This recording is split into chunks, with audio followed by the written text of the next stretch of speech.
Now let's start with spending.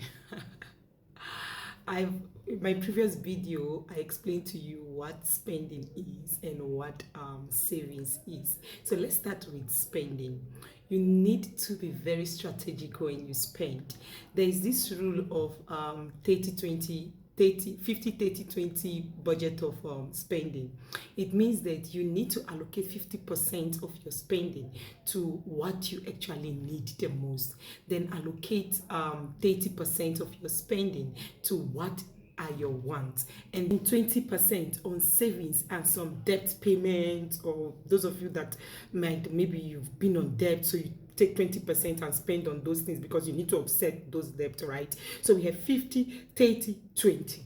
So when you say what are your needs and what are your wants, the needs are the things that you cannot do without. You get me? For example, paying for your rental, paying for your school fees, paying for your children's school fees, paying for all those things that you know that you need them for your daily survival.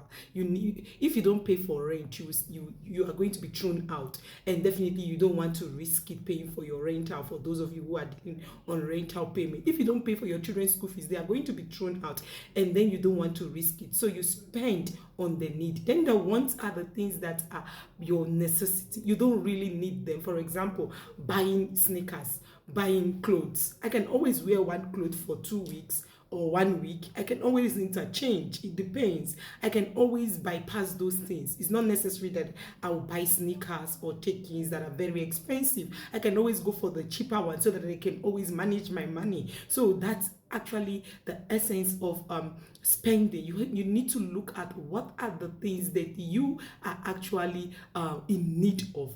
Place attention on that and focus more, focus less per se on the things that are your wants. Focus more on them, because if you start looking more on the wants, you are going to spend unnecessarily.